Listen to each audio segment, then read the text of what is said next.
Lifestyle Pirates with Big J and Adriano. Good morning, Mr. Gray. How are you? Good to see you, boys. Bright and early on a Saturday. Absolutely. Thank you for taking the time. Welcome to Lifestyle Pirates. Thank you very much. In true form and fashion, you have rocked up in your limousine this morning. Yeah, my rally car. So it's not a luxury limousine, it's a rally car. Nice. A very practical rally car. That doesn't make sense to me. Tell me about this rally. Like, how is a limousine a rally car? Yeah, so well, it's not. That's I've always been a contrarian. I've always done the opposite thing. So it's part of Shipbox and Mystery Box Rally, which is quite famous.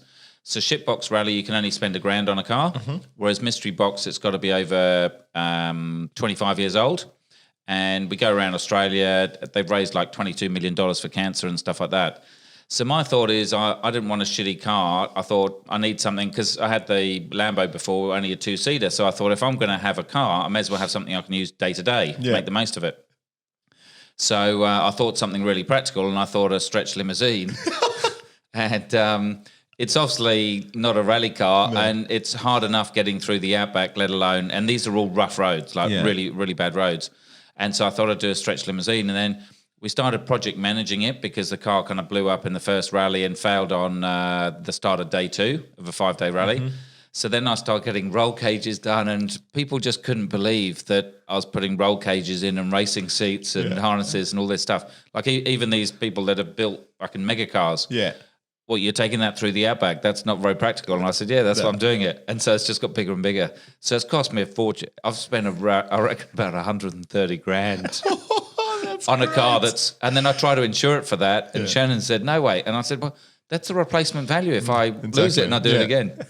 So I make some very smart decisions in my life and some other not so smart ones, but I have so much fun in it. Yeah. And you drive down the street, even 3-year-old kids stop and stare and point and stuff like that. Yeah, well, I heard you when you rocked up. I'm like, man, there's some sort of V8 rumbling out the back. So I walked out into the balcony, I looked down, I'm like, that is ridiculous. I absolutely love it. So it's an 85 stretch Cadillac, all stripped out inside, roll cage, 6 racing seats. 6 racing seats? Yeah.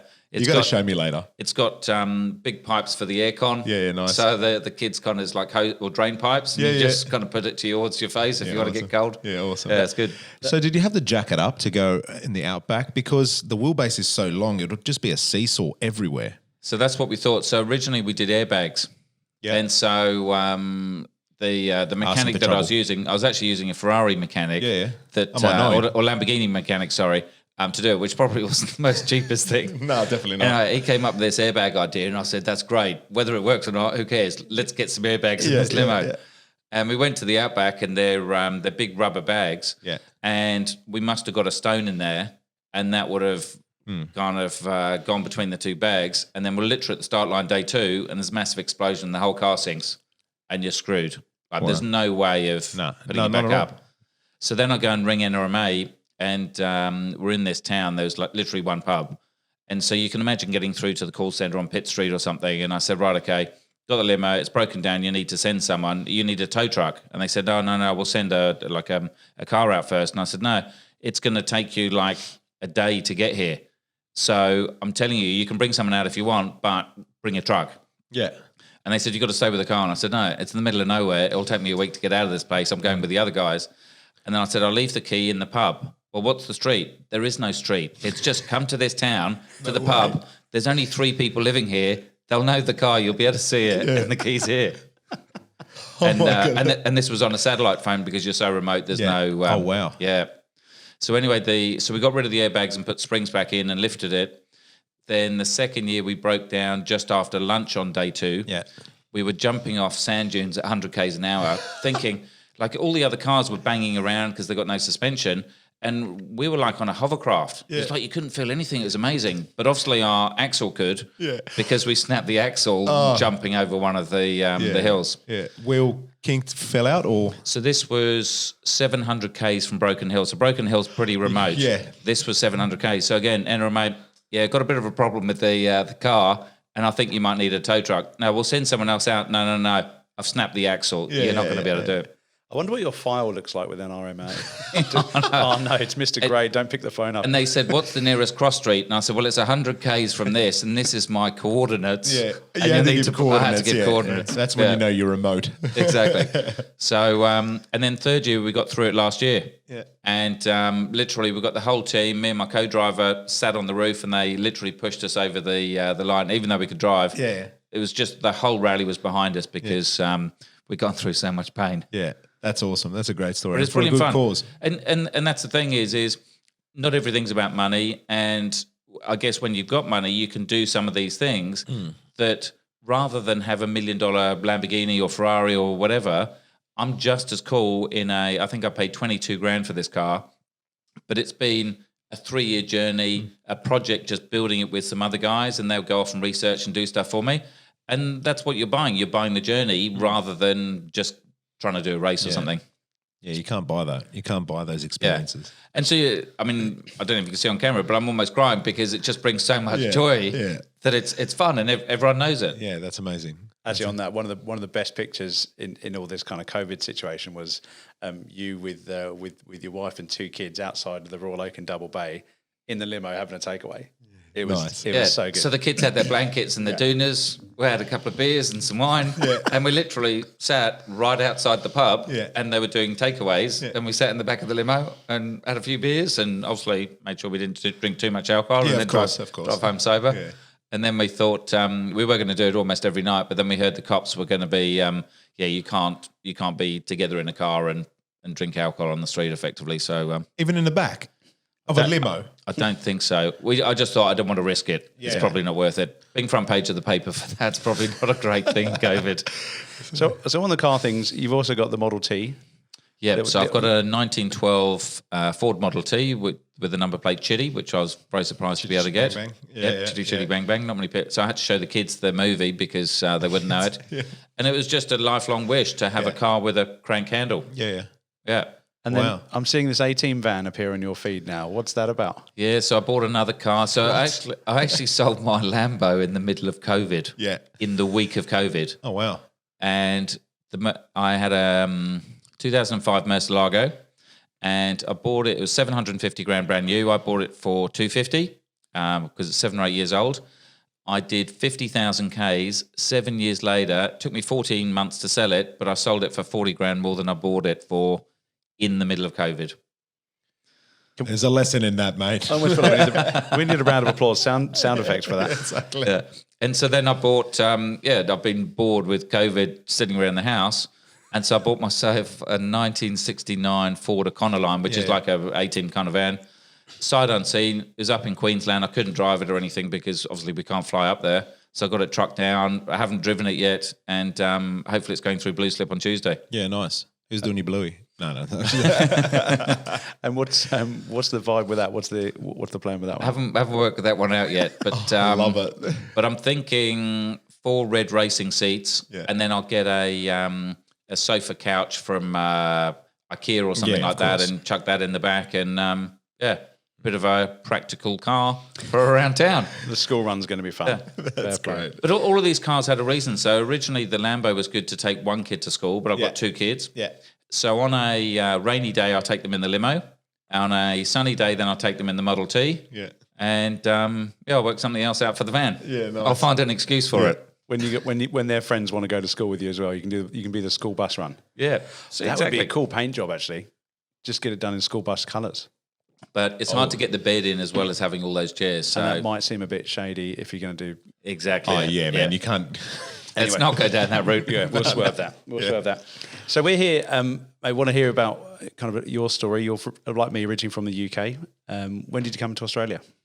So I came at kind of 18, 19 to start with. So the classic thing in our village in like North London, then you go to school, take a year off before university, you come to Australia, go to Bali. So I did all that kind of thing. Absolutely loved it. I had no money. I was deep in debt. I've been a courier for 6 months. I started off £3,500 in debt. 6 months later, I was £5,000 in debt. So I wasn't a great courier. You're doing well. Whereas more, I was drinking every night. Yeah. Loved Australia. Lived in the backpackers. Worked 7 days a week. 5 days as an accountant. 2 days pumping gas in Manly petrol station. But loved it because you go down the beach at 7 in the morning and till about 1. then you go to work 2 till 10, and then you go to the pub. And it's like having 3 days in one. It's perfect. So even if you've got no money in Australia, it's an amazing life. And if you've got cash, then you can do some even more unbelievable things. So went back to the UK, qualified as an accountant. That got me residency. So came back at 27. Yeah, okay. Yeah. And so what did you like about the accounting side of things?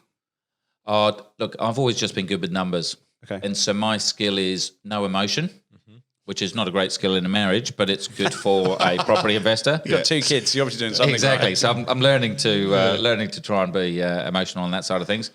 But it's really good for investing. And so accounting gave me kind of business knowledge, accounting, law, all this kind of stuff. So it then taught me that having a normal career path of doing the 9 to 5, being an accountant or lawyer or something, didn't give me what I wanted, because I interviewed 1,000 people at Deloitte's in 2 years, and none of them had what I wanted, because they worked hard, and then there's like a bell curve. So as you get older, it's harder to earn the same money. And they had the expensive house, the business class, seats on holiday, kids at private school, but they had no money, they had no freedom, and they're tied to the job. And so the accounting was good. It gave me the numbers to say, I can make more money in property than I am earning for a living. And once I bought the property, it takes no time to manage. So why not just have lots of properties rather than have a career? So I basically gave up work at 31. Right. And what got you into property? So when I came back from Australia, my mum gave me a curfew, and she said, you've got to be back by midnight. Like the first Saturday I'm back, going to see my mates, you've got to be back by midnight. You've been around the other side of the world and managed to find it back safe. And that's what I said. I said, Mum, I'm an international traveller. If I can get back from Australia, should be able to get back from the local pub. Yeah. Not that most of the local pubs in the UK were open after midnight anyway. So obviously, what are you doing after that time? And so I was defiant, and they're going to charge me rent, £50 a month or £50 a week or something. Oh, I'm not standing with that. I'm moving out and all this. And so we were lucky enough. We'd inherited, I think, £10,000, and I earned £10,000 as a job. So normally you could borrow 3 times your income, so I could afford a place, 30 or 40 grand. But that would give me a really shitty property in the worst part of town. And so I fell in love with a bachelor pad in the best part of town, and it was about 80 or £100,000. And I just worked out that as long as I could get a mortgage from a bank, if I could rent 2 rooms out, I could actually live for free, because the rents were so high. They were about 12% in the UK. So I basically pitched my dad, and I said, look, I'm not after a handout, but if I buy this 1-bedroom unit, I'm going to be poor, I'm not going to have any money, and tied to that for life. Whereas if I can buy this 3-bedroom house, it's a better investment, and I can live for free. And so basically my dad backed me to then kind of guarantee the mortgage, which a lot of kids do these days. Like, it's a fairly common thing. It wasn't 30 years ago. And so I basically bought this property and lived for free. And I bought £100,000 place for 80,000. So I made 2 years' money overnight, and I lived for free. Nice. And that's the logic of my mind. Is most people think small and conservative, but that's actually more expensive than thinking big and almost buying in bulk type thing. So have you still got that place in the UK? Yeah, so still got it. So it's probably worth maybe £500,000 or £600,000 now. So 80's gone to 160 to 320, maybe 640. So it's probably tripled 3 times. Yeah, okay. Yeah. So that was obviously something you did for yourself personally, whereas you actually buy property, and we'll get into it because I'm keen to learn more as well, and I know Adriano is, but you buy property for people. What was that? You moved back here as an accountant. You were working at, you said Deloitte? Deloitte, yeah.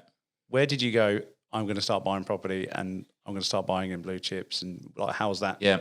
So the one step before that, so with the agent that I bought the first property from was a girl in the UK. Yep. Yep. We got on pretty well, and I knew nothing about property then, but I'd seen a lot of properties. And so we used to catch up once a month for drinks in the pub. And a year later, she said, oh, you know that you bought that property from me last year? We've just priced up with a developer who's converted a house into 4 units, but we think he's underpriced them. And I said, but he doesn't care. He just wants to sell them for a certain price.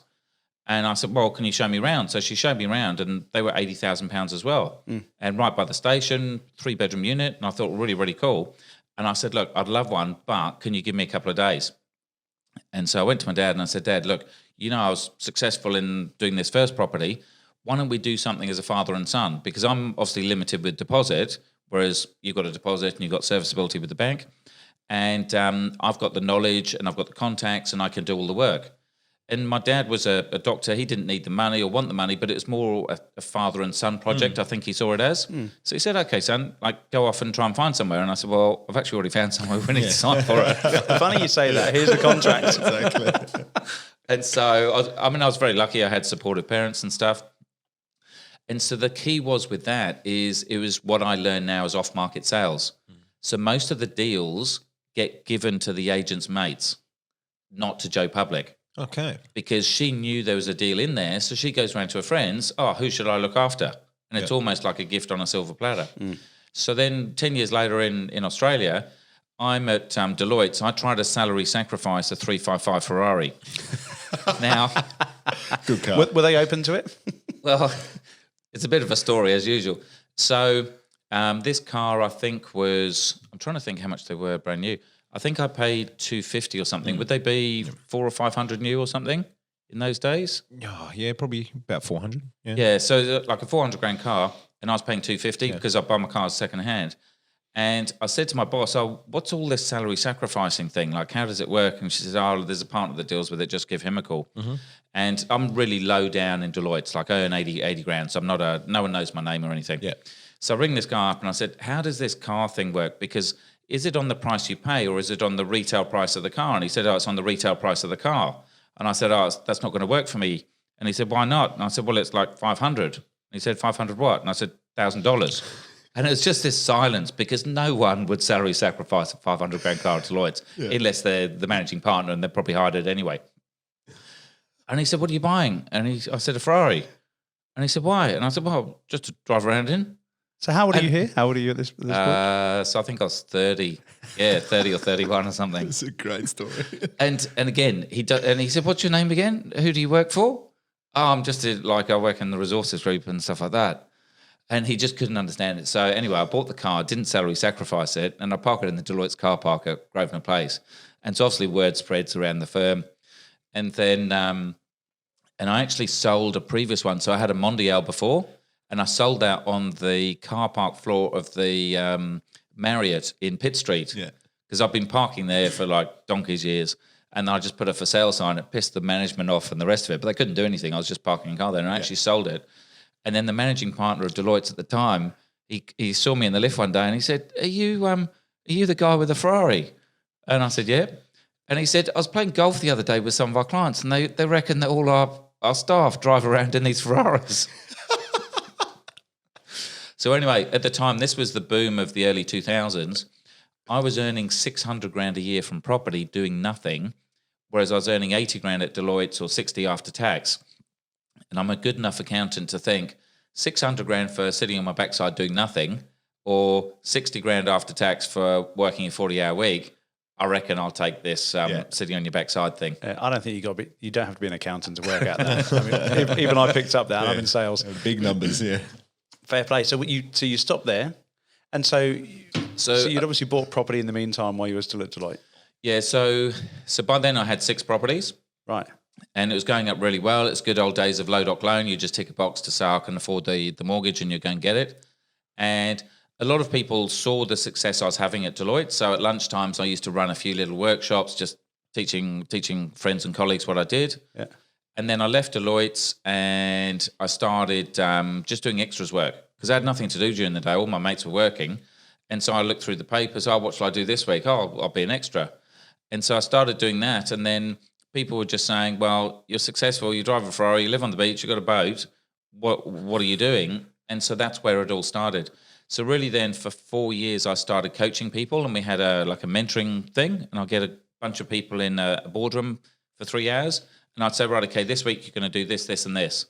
They go off and see the accountant, go and see the mortgage broker. They then come back and say, "Oh, I've got a problem with this, or I didn't understand this," and I'd explain it. And I say, "Right, okay, this week then you go off and do these 3 things."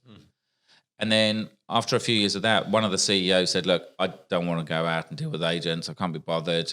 You've got all the contacts. Can you just do it for me?"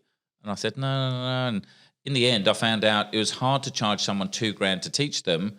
They'd rather pay 10 or 20 grand to do it all for me. I mean, it's like the gym. If you could pay $1,000 to go down the gym every single week, or you could pay 10 grand just to be skinny for the rest of your life and take a pill, what would you do?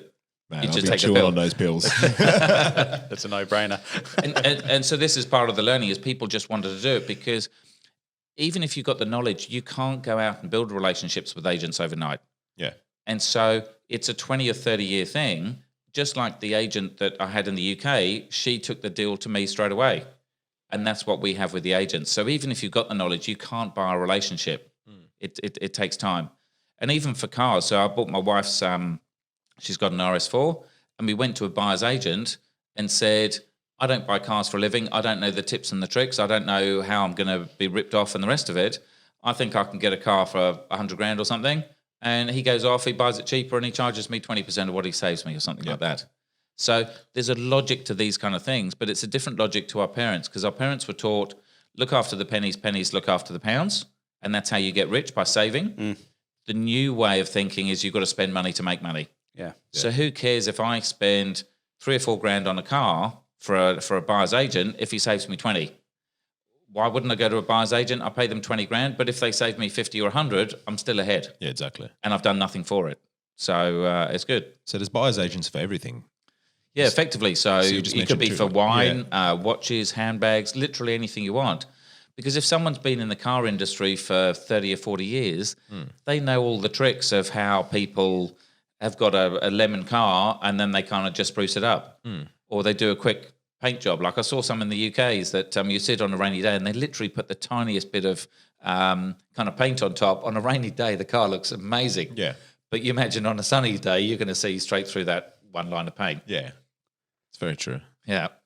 So you're obviously a massive fan of outsourcing. I'm picking that up. You want to sit on your backside all day and outsource everything. Yeah, because what I learned is I'd rather be a generalist. So a business owner is, in a way, a generalist. And they have someone in accounts, they have someone in marketing, someone in sales, someone in operations, and all the rest of it. And he's the one that makes the money because he makes the ultimate decisions.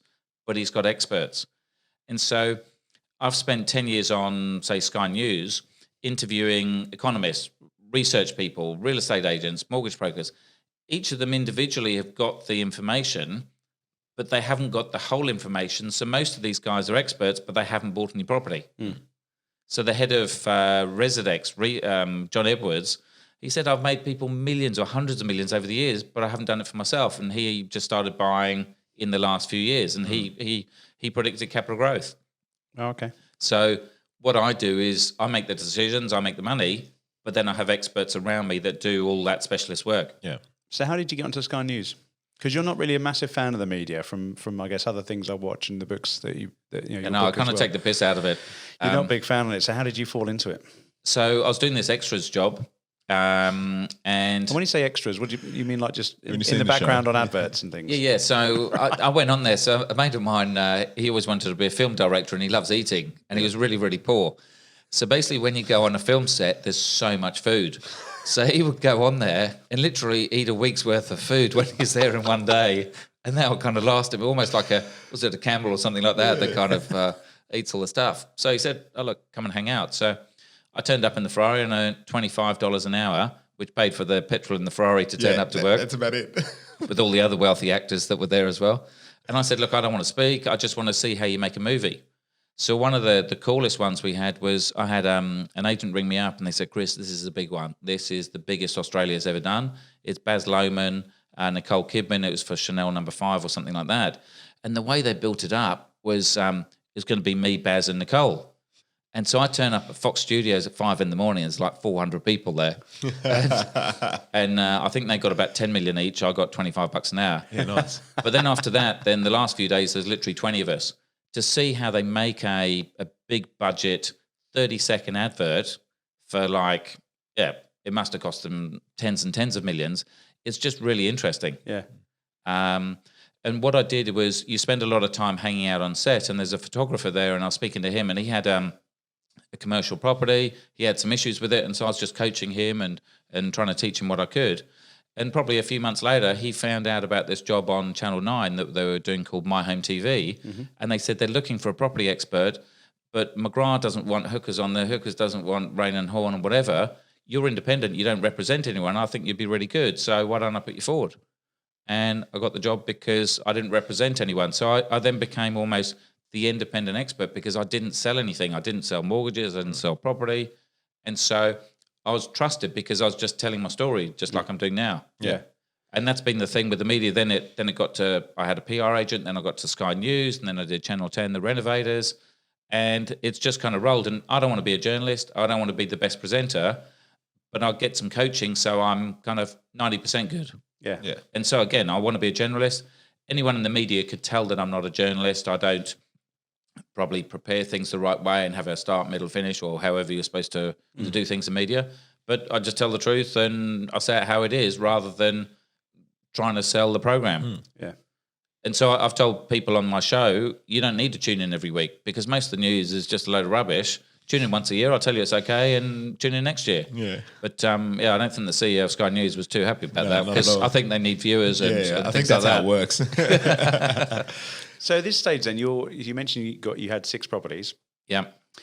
Where are you buying? So this is obviously for you, and I know you do it for other people, which we'll come on to. But where were you buying? What was your not emotion, of course. What was your mantra behind these 6 properties? Where were they based? Sure. So I've got 2 in the UK and a place called St Albans, which is kind of 20 miles north of London. And I call it like a Bondi Beach without the Bondi. So it's lots of young people. Yep.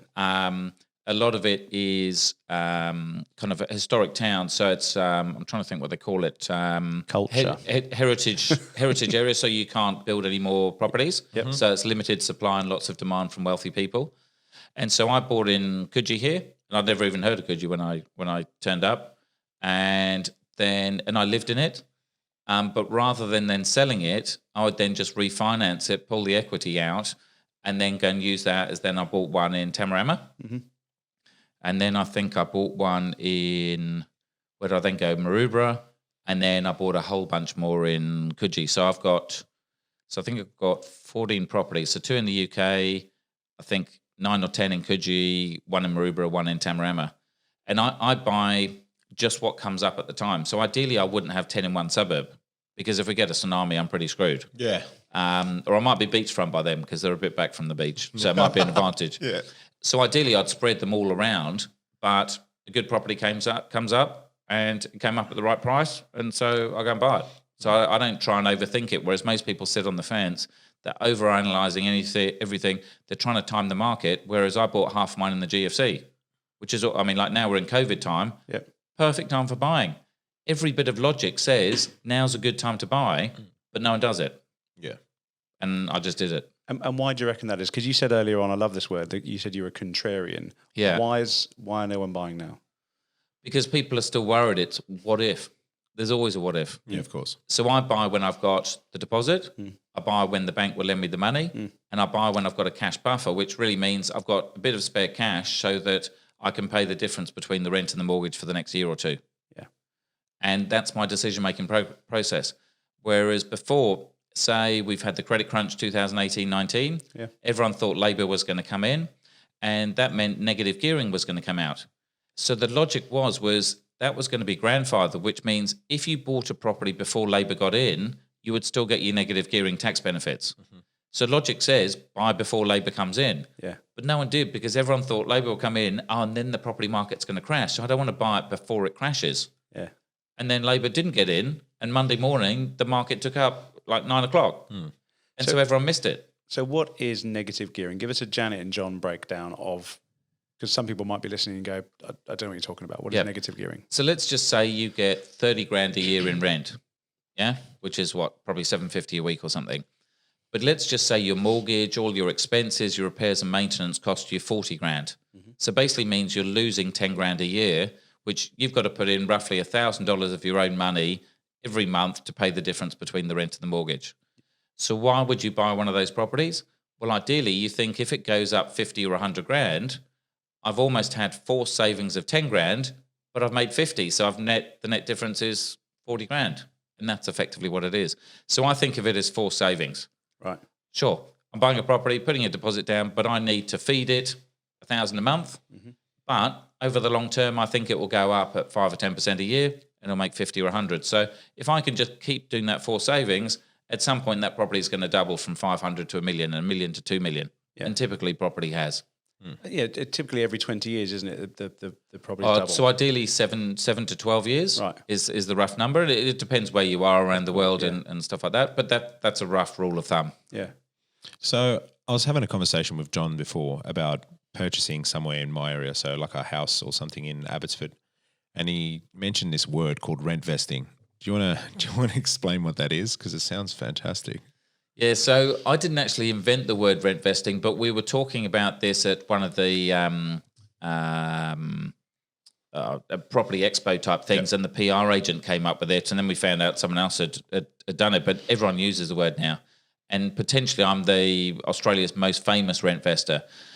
What rent vesting means is our parents have always told us rent money is dead money, which it is. So if you just rent and you don't invest any money, you're digging a hole and you've got no assets. Yep. But renting isn't bad money if you put the other equivalent money into another investment.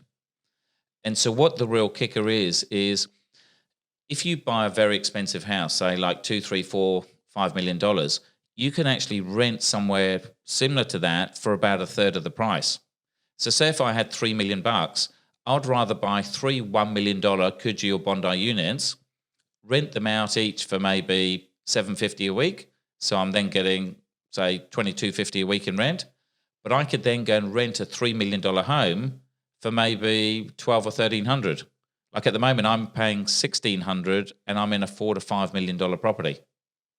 Because the reason being is $1 million Bondi unit in the middle of summer, how many people are going to be queuing up for that if it's right by the beach? Stacks. Yeah, so what happens to the price? The rent goes up.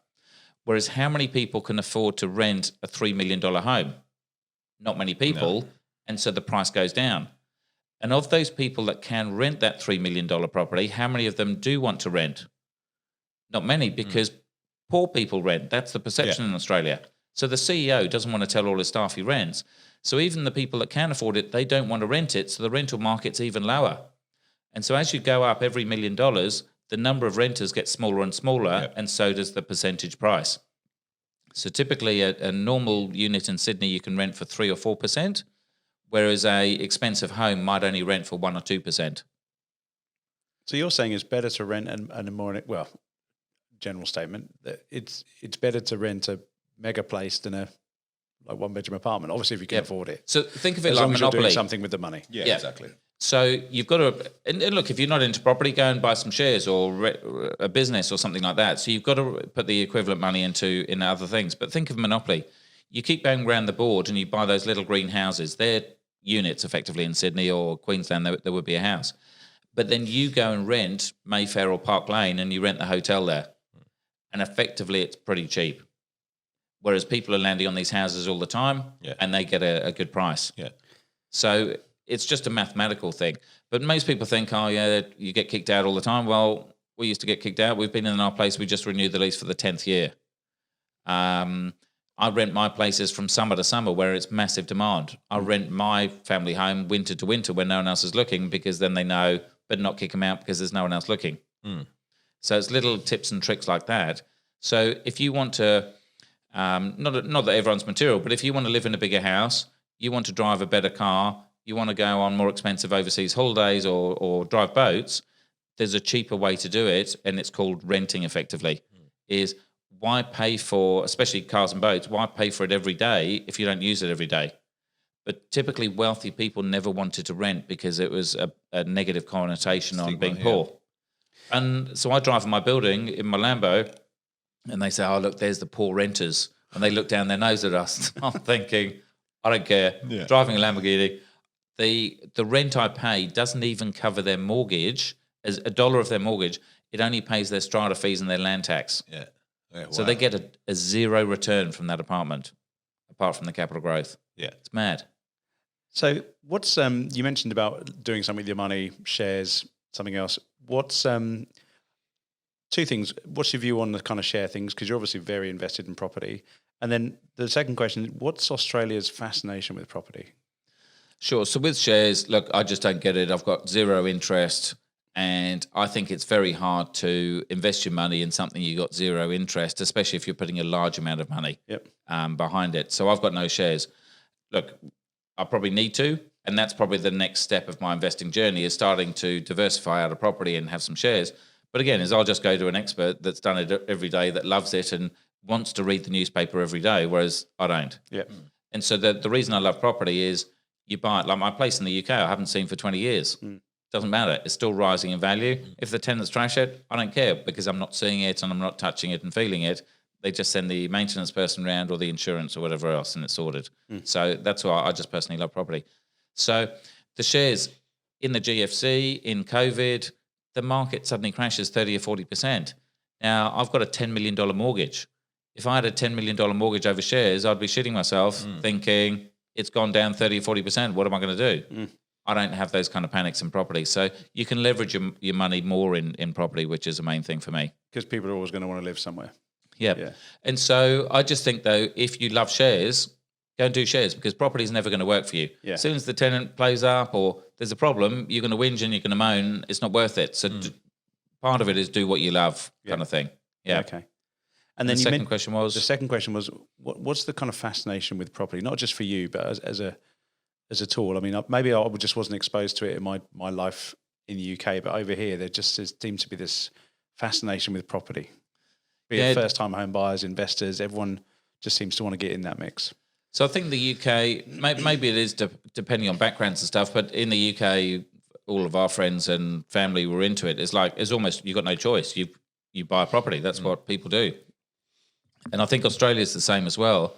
And most countries, I think there's just some European countries that aren't into it that suddenly the whole nation rents for some reason. Yeah, it's Germany, I think. Italy are very much like that as well. We might have to Google that later. Yeah, but it's weird. Some countries they just don't buy property. I think it's just the solid bricks and mortar. Rent money's dead money, and so why would you pay someone else's mortgage when you can pay yours? Yeah.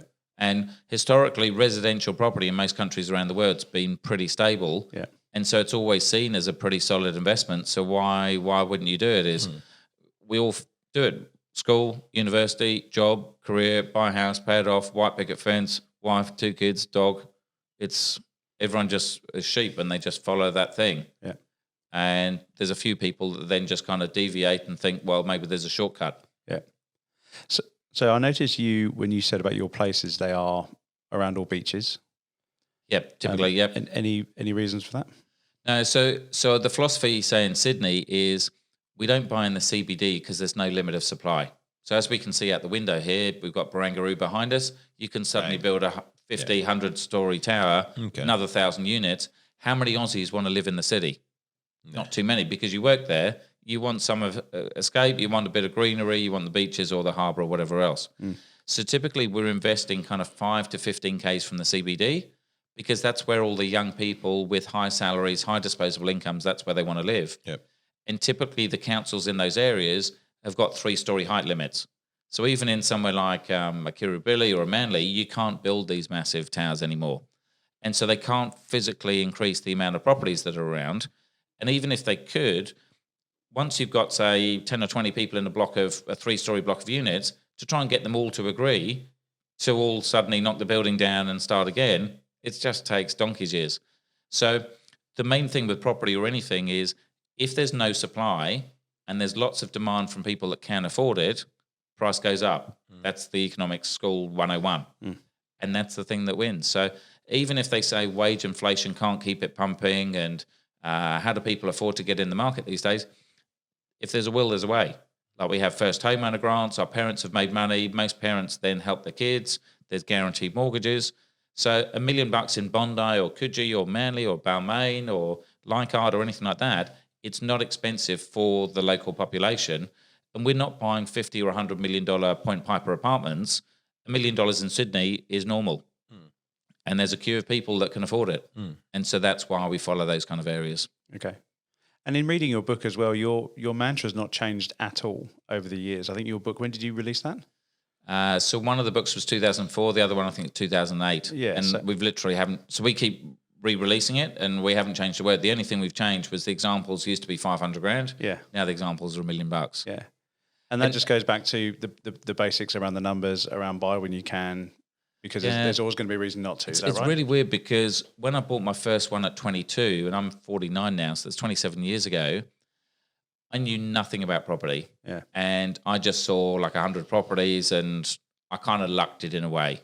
So I'd see a property next to a car park, and I don't know if that's a good or a bad thing, because there's no late night parties in the car park, so that's a positive. But during the day, you've got lots more traffic. So I didn't know if it was good or bad or anything. And anyway, I didn't buy one of those. But the stuff I bought at 22 is exactly what I bought now. So I'm thinking, shit, have I not learned anything for the last 27 years for these hundreds of interviews I've done?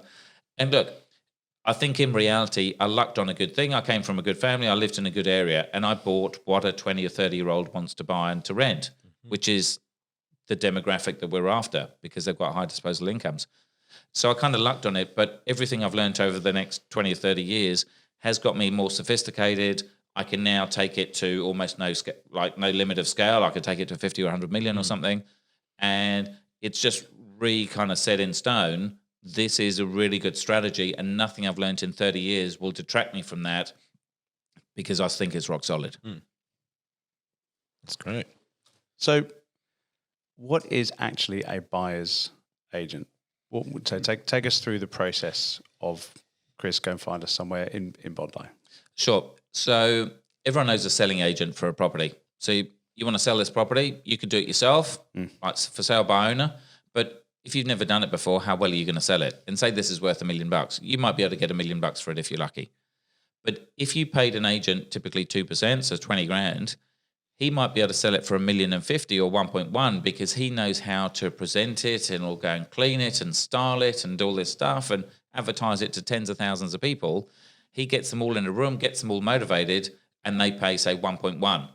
You don't mind paying him 20 grand, because first of all, he's done all the work, and you've made an extra 100 grand, so you net 80 grand more. The buyer's agent is the opposite. So if you've never bought a property before, or you've only bought one or two, and we're buying one a week, and we've done it for 20 or 30 years, are we going to know some tips and tricks about how to avoid the lemons that look beautiful but no one actually wants, or there's something really wrong with it? And can we find the better ones that are going to make more money in the future? And can we negotiate a better price because we've got it when no one else has seen it, because we've got it before it comes on the market? And that's effectively what it is. So people pay us typically 2% as well. And some people, my parents would say, why pay 20 grand for that when you can do it yourself? Save 20 grand. It will take you ages to save that at work. Yeah.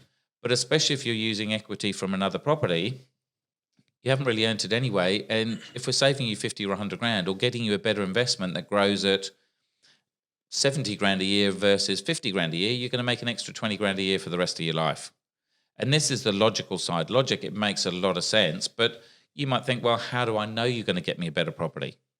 Well, if I don't really work much because I've got 13 or 14 properties for myself, I've done it for myself, you've seen the results. Sure, another buyer's agent might be able to have a better relationship, but can they teach you how to invest in good times and bad times and get a mortgage, and what do I do if this happens, or what do I do and that happens? It's like, again, going to the gym, a trainer. You're going to get better results from a trainer because you've got someone coaching and mentoring you. It's why we go to school. Effectively at school, they're teachers that are effectively buyer's agents and mentors and stuff like that. So you learn from people that have done stuff a million times. That's effectively the thing. So people come to us, and so if it's a family home, then that's their choice and it's all emotional. If it's an investment, they might come to me and say, this is what I want. And I said, well, we could buy that. I personally wouldn't. I'd go and buy this for these kind of reasons. But have a think about it, and it's up to you what you want to buy. And most of the clients say, yeah, you're right, I hadn't thought of it like that, because they're buying the beautiful thing. Yeah. Whereas I'm buying the better location. I'm buying the things that tenants really want and other buyers really want. So that's more marketable because we've done it thousands of times. Yeah. Sorry. So typically buyer's agents aren't liked by real estate agents? No, they actually are. Okay. And the reason being is if someone's trying to sell a property and they get lots of first home buyers round, they take up lots of time and they can't make decisions. Oh, yeah. And they know a whole bunch of buyers out there that have been to every open home for the last 2 years and they can't make a decision and they can never afford the property. Whereas when a buyer's agent comes in, they know they represent someone that's already paid qualified, some money. So our clients pay a third of the money in advance. They're pre-qualified, they're action takers, they're not messing around. And we're not going to waste our time as buyer's agents going to see something. And if I say, right, okay, I'll come to you at 9 o'clock tomorrow morning with $1 million on the contract, and I've done it 50 times before with you personally, you know the chances are I'm going to be there at 9 o'clock in the morning with $1 million. Yeah. Whereas if a first home buyer says that, suddenly they don't call you, they don't turn up. Again, like selling a second-hand car. Yeah. People hate it. Yeah, big time. Because they get messed around, they get lowballed, people don't turn up, you wash the car, they don't turn up, or they go and haggle and the rest of it. And that's why so many people trade in a car. Everyone knows you don't get the best price trading in a car, but they just don't want to deal with the grief, and that's the price difference. Yeah. And the same is effectively with buyer's agents and whatever else. Yeah, fair enough. But look, if I was selling a property, first of all, and once a year we get clients that sell. Most of our clients hold on forever, but sometimes they sell. Our advice to them is first is don't sell it because you're going to regret it. The second thing is if you're going to sell it, go to the best agent, do the best marketing campaign, tell the world, take it to auction. That's your best chance of getting a record. Yeah. But if you need to sell it really, really quickly, we're obviously we want to buy that kind of property. We'll buy it off you for a valuation price, which isn't low or high. It's right in the middle, but it's done overnight. And then the agents, you don't pay any agents fees. Yeah. So when you take on a client, like, do you give them advice of where to buy and what's a smart move, what's a bad move? Is that what a buyer's agent does as well? So some of them will, some of them won't. Yeah. So it's like if you go into a shop sometimes. If you go and say, this is what I want, the buyer's agent might say, yes, sir, I'll go and buy that. And he just collects his money and he doesn't give a shit. Ticket and moves on. Yeah. And they're just doing volume. Whereas what I'll do is, like I said before, is I'll say, sure, we could do that, but why not read my book? And that'll give you maybe some ideas of why you might want to do things differently. So some examples of those kind of things. People say, I'm not that fast. I don't worry about parking. I'll get something without because I haven't got a car and it doesn't really matter. And I said, well, that's fine, but most other people do. Yeah. And so we've bought, I think, 2 properties in 15 years with no parking because we'd always buy something with parking. And they don't think about those things. And they say, I don't want to be top floor because it's lots of stairs for people because they're maybe 50 or 60. And I said, well, you're not the target demographic. They're 20 to 30-year-olds. They'd rather be on the top floor because they get better views, they get more security, it's bright and sunny, and they're 20 or 30. They can walk up 3 things of stairs. And if they're buying in the Bondis as well, there's only 2 or 3 floors anyway. Yeah, so there's no big deal. Yeah. And they say, I want to have a lift, and I want a gym and a pool and all the rest of it, and say no because it's going to cost you a fortune. So in my building, the strata fees are anywhere between $50,000 and $100,000 per unit. And I haven't been in the sauna, but we win Wallara Best Garden. And they've got these plaques on the wall, Wallara Best Garden. Do you think anyone gives a shit? They've spent millions and millions of dollars on those gardens. Yeah. But they're all 60 or 70 and they love the garden. And, well, good on you. Yeah. It's not a great investment, though. Wow. And these are the kind of things. So people go for the emotional things. So they buy the beautiful stuff that's maybe a couple of k's from the beach, whereas I buy the ugly duckling on the beach because I know the ugly duckling, and we always joke, like I live around Double Bay, and Double Bay doctors, they can turn anyone ugly into beautiful. You can do that with property as well. And so you render a building inside and outside, and it's a brand new person, brand new building. So everything is based about Excel, and we learn from the valuers what the valuers love. Because your ability to keep repeating this is not what you think it's worth, or me, or the real estate agent. It's what the bank thinks. So we learn from the banks what they like and what they dislike, and that guides us. So you're not. You've mentioned this as well. So you don't buy. You're not flipping properties. You're buying and holding them for a long time. Yeah. What's the benefits on both sides? Because there are people that buy to flip. They renovate and then they sell. And So the main disadvantage about property is it costs so much to buy. So we pay 5 or 6% for stamp duty and legals. And when you sell, it costs you 2 or 3%. Plus you obviously pay capital gains tax if it's not your family home. So even on $1 million property, that's 10% you're paying. So $100,000, which is almost half a deposit on the next property. Yeah. So I never want to sell because if I was ever going to sell, I'm only going to rebuy the thing that I was buying in the first place. And most of the areas we're buying is, even though you can do a reno and you can add a bit of value, you might put 80 or 90 grand in, it might go up 100, 130 or something like that. It's not enough money to suddenly keep repeating. And we used to get a whole bunch of builders call us before saying, oh, can you help me, Chris? Like, I buy a property for 500, I put 50 into it and I sell it for 600, so I've made 50 grand, but I've got no money. I've been doing it for 10 years. I'll keep making 50 grand a property, but it's cost them 50 grand to buy it. It's cost them 30 grand to sell it. So where they think they've made 50 grand, they've actually lost 30 grand. Yeah. But they don't get it because they just don't know the basic numbers. And so this is the thing is most of the time it's not worth selling it. Right, okay. And so I'm only going to buy the same property again anyway, so why sell it? And effectively what refinancing is say if my property went from 5 to 600, I go back to the bank and I said, right, you lend me 80% of 500 when I bought the property. It's gone up 100 grand. Can I refinance and borrow that 80% again? So 80% of 600 is 480. And so I borrowed 400 before, they lend me another 80 grand. So it's gone up 100, I want to borrow 80%, they lend me another 80 grand. Yeah, wow. And so I can then use that to help cash flow the property because it's negative geared. I can use that as deposit for the next one, or I could use it for renovations or something like that. So you're always trying to max out what you can borrow then to then buy another one. Yeah, or to leave it in my offset account or my redraw Yeah. to make sure that I've got the security for the money. Now, for the skeptics out there, a lot of people say, oh, you're just living off debt and it's highly risky. And look, debt can be very, very risky, but it's all run on spreadsheets. I've got very good mortgage brokers. I've got very good accountants. So I invest in the right people to make sure I'm not taking much risk. So at times I might have, say, $1 million in spare equity to help afford my property. So when we hit COVID, if you suddenly don't get paid, say you guys in your business, if the accounts didn't pay the wages and they were a day late or a week late, how much chaos does it cause? Yeah, big time. Massive. People live week to week and month to month.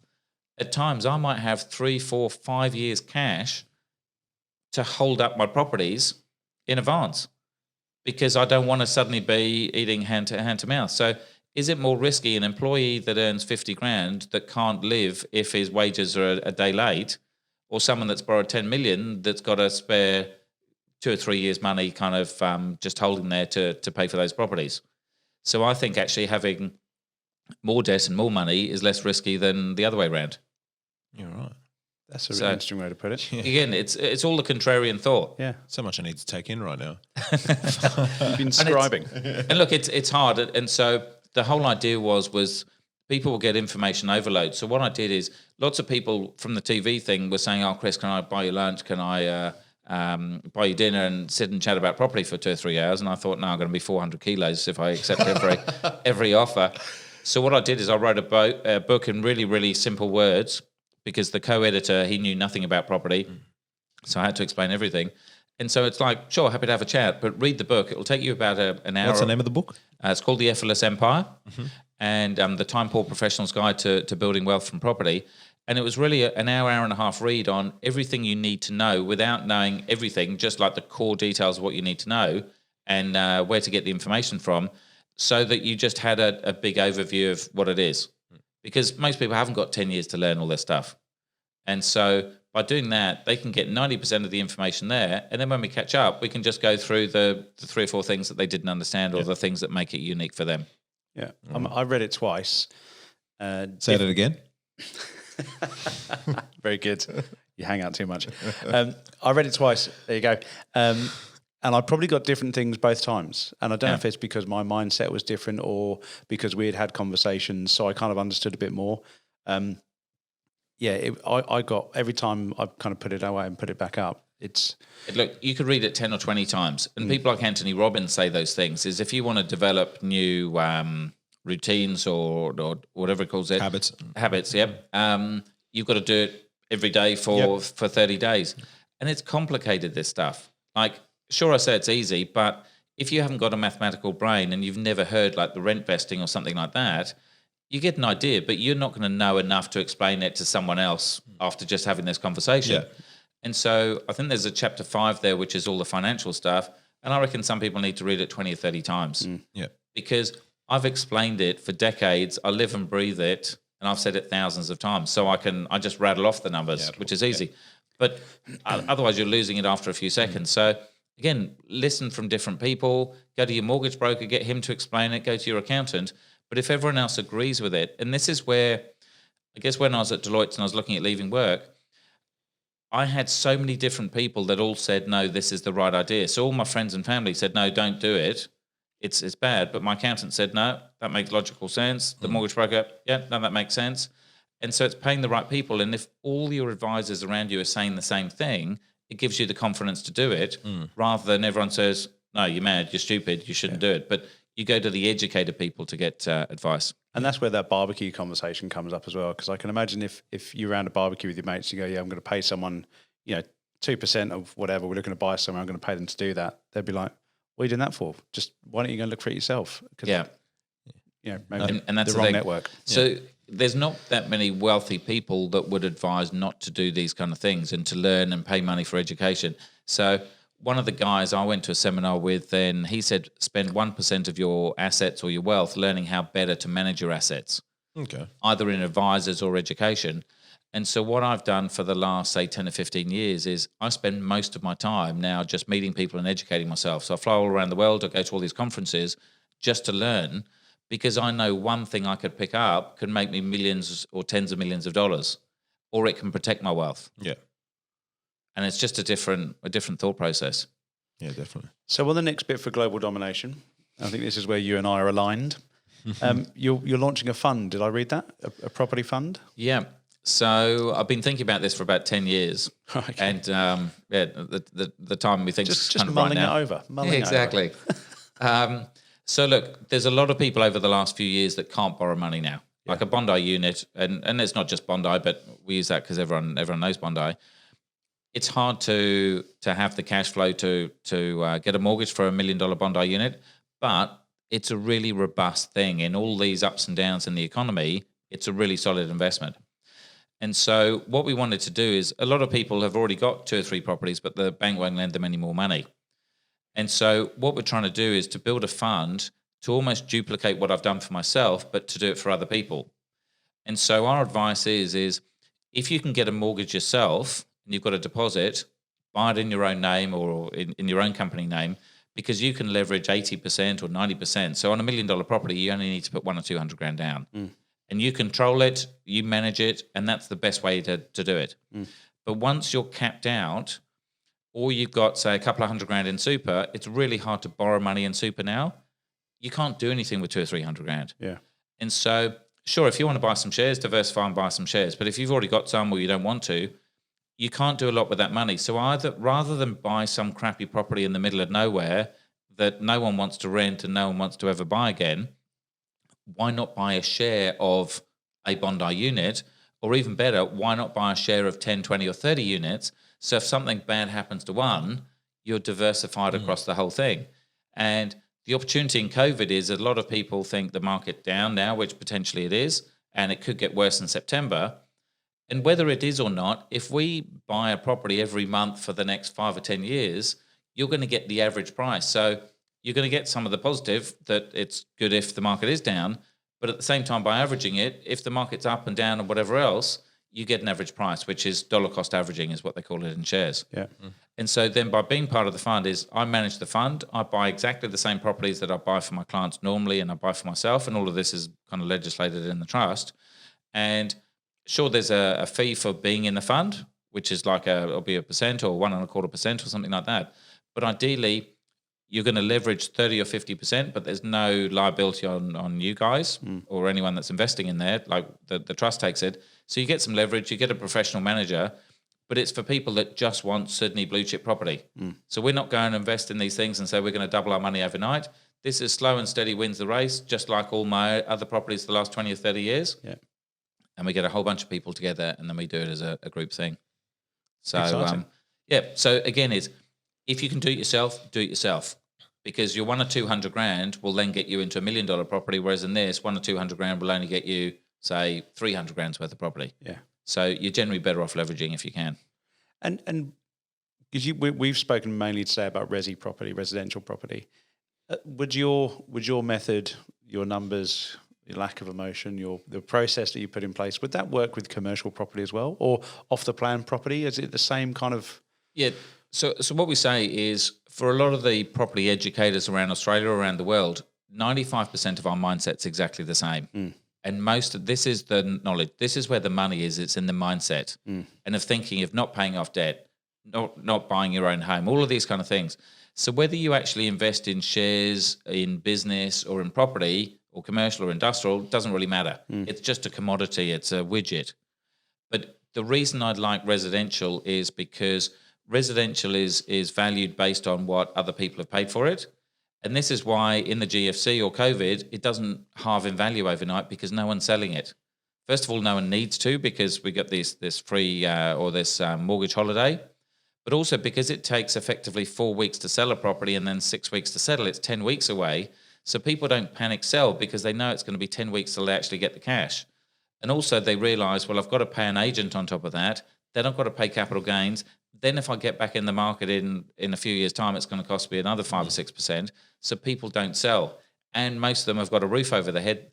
That's the last thing they're going to do. They're going to beg, borrow, steal to keep the roof over their head and their families. Whereas in commercial is valued based on the future rents at leveraged at a certain percentage, which they call a cap rate. And so in the GFC, everyone was still renting. Say you got $1 million in rent each year, but suddenly those properties halved in value because everyone thought the world was coming to an end. So they said, even though you've still got $1 million coming in, we're not going to value it like that. We're going to halve the price. Right. And the danger in COVID is it's the same situation, but even worse, they're not even getting that rent. Yeah. Whereas in Resi, you could have the property not even tenanted, but it's still worth $1 million because all the other properties have sold for $1 million. Yeah, okay. So the value in commercial, though, is if you go and get a property now that's halved in value and you change the tenant or you then come out of COVID, you could double the price of your property overnight. Yeah. And that's what the big end of town does because they're the big boys, they're all skilled, they know everything. Yeah. And that's what property funds are. Whereas they think Resi is mums and dads, it's Mickey Mouse, you got an ugly block of units. And I say, I don't care. I'll take it. It works. Yeah. So have you got a magic number you want to get to? So you said you're at 14. Yeah, so look, I've got enough property. I've got, say, You're tapped out. $15 to $17 million worth roughly. Yeah. And another thing I've learned from a lot of wealthy clients and wealthy other people that I know is whether you've got 10 or 20 million or 50 or 100 or a billion, life doesn't really change that much. You don't suddenly most people don't suddenly go and buy $100 million home. They don't go and buy a brand new Lamborghini or something like that. Most people live within a certain realm of where their background is and stuff like that. Yeah. So if I had twice as much money, I wouldn't necessarily change my life. Like now I'm buying these like 20 grand vans. I could Still have the limo. Yeah, I could afford, if I really wanted, like the next Lamborghini up from the Murcielago is the Aventador or SV, which is maybe 1.2 million.